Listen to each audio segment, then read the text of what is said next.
Better স্কুলে গেছি অনেক দিন পর। আমার স্কুলে যাওয়ার এত অভ্যাস নাই, মানে যাই ঠিক আছে দিয়ে চলে আসি লিয়ে।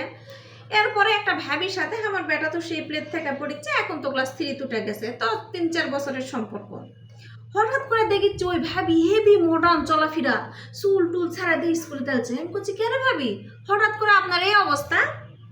করছে নিজেকে একটু পরিবর্তন করলাম। আমি করছি শুধু কঠিন পরিবর্তন, এত পরিবর্তন হলেন কিসের জন্য আপনি? হয়তো বুঝতে পারেন না। তো করছে অনেক সময় পরিবর্তন হতে হয়, পরিবর্তন না হলে তো চলে না। হ্যাঁ করছে আসল কাহিনী কি সেটা না কন্ত? করছে সংসার টিকানোর জন্য।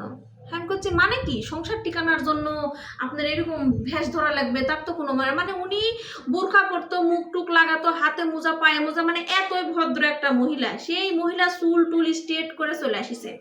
হ্যাঁ করছে কি ব্যাপার, কি কারণে সে আপনার হচ্ছিল পরে এরকম হওয়া লাগবে? করছে সংসার টিকানোর জন্য। আমি আমারও করছে সংসার টিকানোর জন্য। আমি করছি না সত্যি কাহিনী গন্ত, কিসের জন্য সংসার টিকানোর জন্য? আপনার সংসারে কি এমন হয়ে যাচ্ছিল যে আপনাকে এই ভেষ ধরা লাগবে? আমি মানে ওই ভাষার মধ্যেই আছি। করছে আমি যে পর্দা করি, আমি যে এত নম্র ভদ্র হয়ে চলি, এটা আমার স্বামীর পছন্দ নয়। আমার স্বামী এই যে আমাক যেমন দেখিচ্ছেন একেবারে মডার্ন পরিপাটি, এরকম একটা বিটি চলের সাথে সম্পর্ক হয়েছে। হওয়ার পরে ওর সাথে মানে বিশাল নষ্টি ফষ্টি শুরু করে দিছে, বিয়ে করবে এরকম পর্যায়ে। তারপরে জানতে পারলাম এই কাহিনী। তখন আমার স্বামী জিজ্ঞাসা করলাম জোর মধ্যে কি এমন আছে যে আমার মধ্যে নাই? তখন তার স্বামী উত্তর দিছে যে অনেক মডার্ন, ওই সোশ্যাল, ওই পরিবেশে নিয়ে গেলে আমার মাথা উঁচার থাকবে, আর টুকলিয়া যায় পরিচয় দেওয়া যাবে। ওই তো পরে অবাক হয়ে গেছে। তারপরে যে কোনো মাধ্যমে হোক দূরের থেকে ওই ছুরি দেখিছে, ওই ছুরি চলাফেরা মানে সবকিছু দেখছে। দেখার পরে পরের দিনে পার্লারে গেছে, যাইয়া ওগুলো চুল টুল বিধি কিচ্ছি করে আর নিজেকে একেবারে মানে প্যান্ট ট্যান্ট হাবি জাবি কুর্তি মুর্তি কিনা নিয়ে চলে আসিছে। আসে এখন সেই মডার্ন সাজা ঘুরিচ্ছে। আমি করছি তাই ভাবি, তাই এখন আপনার কি ইয়ার স্বামীর কি অবস্থা? কি অবস্থা সেরকম না, জীবনে তো ভাবি রেস্টুরেন্টে লিয়ে যাও কোনোদিন খাওয়াইনি, আর এখন যেটি সেটি লিয়া যায়।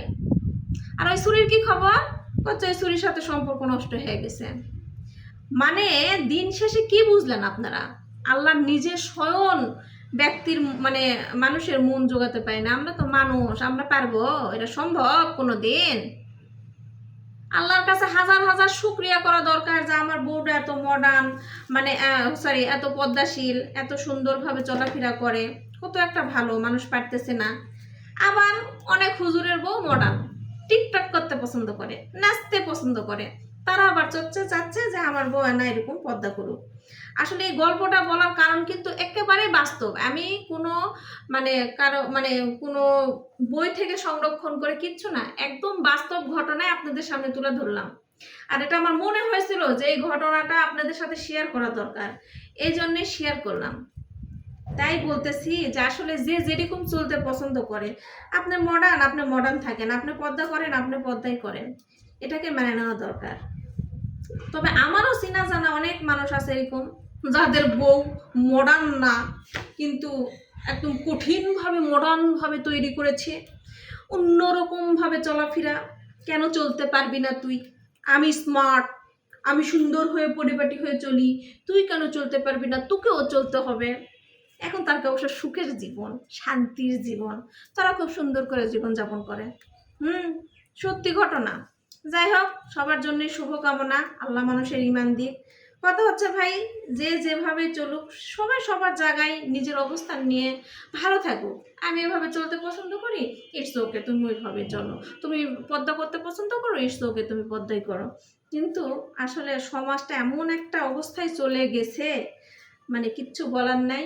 যাই হোক, সবাই ভালো থাকবেন, সুস্থ থাকবেন, সুন্দর থাকবেন। আল্লাহ হাফেজ।